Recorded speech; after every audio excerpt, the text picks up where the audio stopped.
Gizi gratis atau MBG yang diimpor dari China diduga mengandung minyak babi. Pemerintah hingga kini masih belum menemukan bukti terkait hal ini karena masih melakukan pemeriksaan.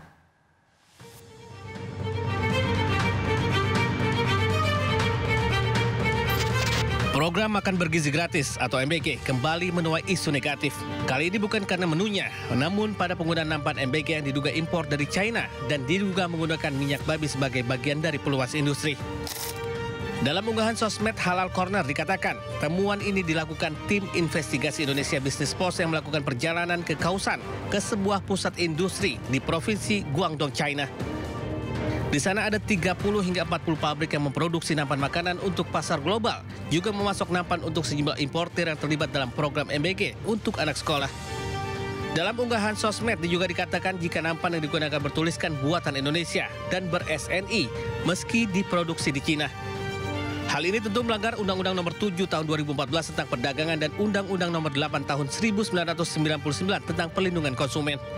Bahkan dalam salah satu foto juga dilampirkan lembar data keselamatan bahan LDBK jika nampan yang dikirimkan ke Indonesia mengandung lemak babi olahan, di mana nampan tipe 201 maupun 304 diduga melibatkan penggunaan minyak lemak babi sebagai bagian dari pelumas industri. Berbaknya isu juga ditanggapi Kepala Kantor Komunikasi Kepresiden Hasan Nasbi. Ia menyatakan jika isu ini masih bersifat spekulatif, pihaknya siap melakukan uji ilmiah jika diperlukan. Saat ini, komunikasi sudah dilakukan dengan pihak BPOM dan dari hasil komunikasi ini, pengujian ada atau tidaknya dugaan tersebut bisa dilakukan di BPOM. Sejauh ini kita tidak menemukan. Tapi kalau memang ada kekhawatiran soal itu, kita uji ya. Bisa diuji di BPOM, tadi saya sudah koordinasi sama Kepala BPOM. Kepala BPOM bilang, oh kita bisa uji kok. Untuk buktikan itu nanti tunggu aja. Ia juga mengimbau masyarakat tak mudah terpengaruh isu sensitif yang belum terverifikasi, di mana pemerintah akan memastikan keamanan dan keselamatan para penerima MBG. Dari Jakarta, Rizky Ihwal Pandu Priyo Anyus melaporkan.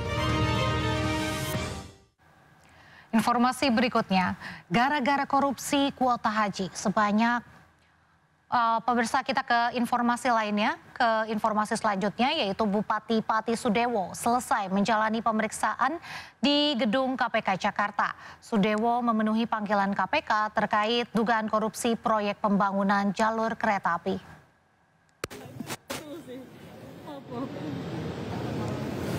Sudewo diperiksa terkait dugaan korupsi proyek pembangunan dan pemeliharaan jalur kereta api di lingkungan Direktorat Jenderal Perkeretaapian.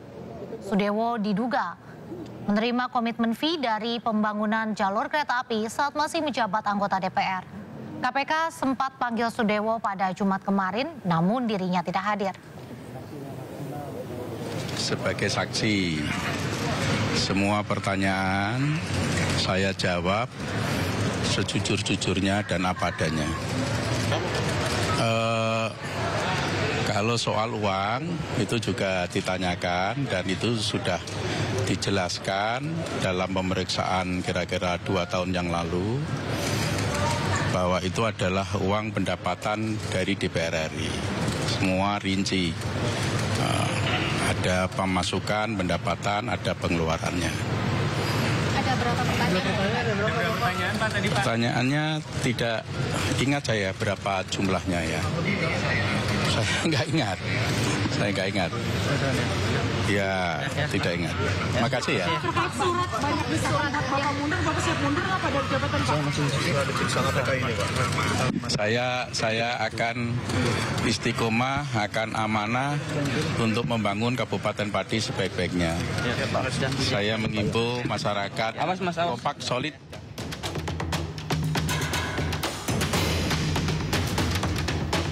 Presiden Prabowo Subianto telah menyiapkan pengganti Immanuel Ebenezer sebagai Wakil Menteri Ketenagakerjaan.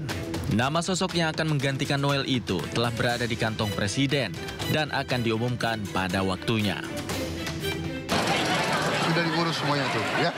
Oke. Penggantinya Pak. Ada nanti, tenang aja. Sementara itu Immanuel Ebenezer memohon amnesti dari Presiden Prabowo Subianto. Hal itu dikatakan Noel usai berderai air mata saat KPK mengumumkan statusnya sebagai tersangka pemerasan dan korupsi sertifikasi K3. Di sisi lain, KPK meminta Noel mengikuti proses hukum yang sedang berjalan daripada terburu-buru meminta amnesti.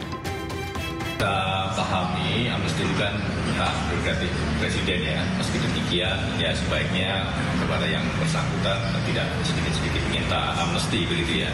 Jadi kita ikuti saja dulu proses penyidikannya. Ini kan masih panjang ya, karena kan ini baru dilakukan kegiatan tangkap tangan. Nanti kita lakukan pemeriksaan terhadap para pihak, baik para tersangka, para saksi ataupun pihak-pihak lainnya, untuk didalami keterangan-keterangannya sehingga informasi-informasi ini menjadi lengkap dalam proses. Sebelumnya KPK menyebut Noel menerima uang 3 miliar rupiah dari hasil praktek haram tersebut. KPK juga telah menyita mobil mewah dan 4 buah ponsel milik Immanuel Ebenezer dari beberapa tempat. Seluruh barang yang disita diduga terkait dengan pemerasan dan korupsi pengurusan sertifikasi K3 di Kementerian Ketenagakerjaan. Dari Jakarta, Tim Liputan iNews melaporkan.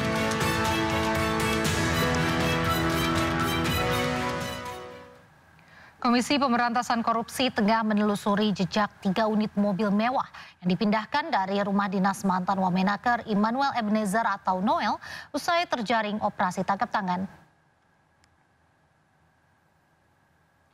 1 unit mobil yang disita penyidik KPK kini terparkir di halaman gedung KPK Jakarta.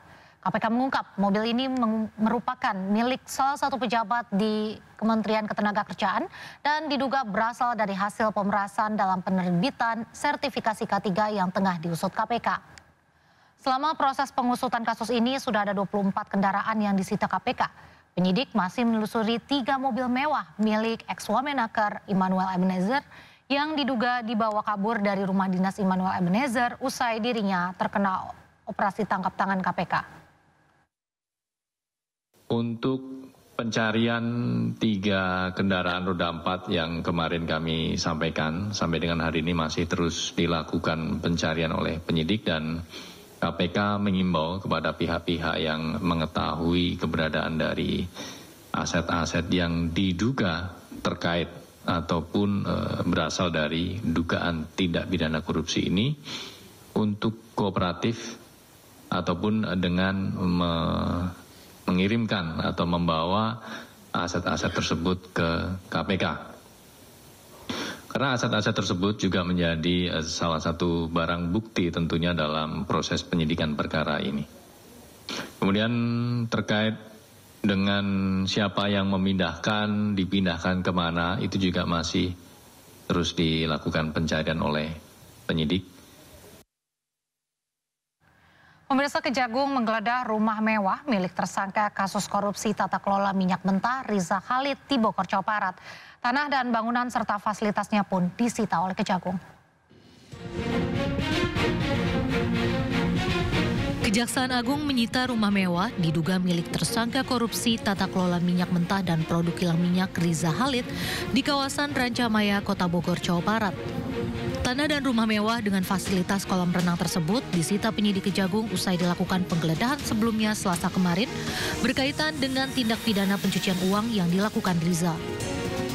Kapus Penkum Kejagung Anang Supriyatna menyebut rumah mewah ini berdiri di atas lahan 6.500 meter persegi yang terdiri dari 3 sertifikat hak guna bangunan yang seluruhnya bukan atas nama Riza.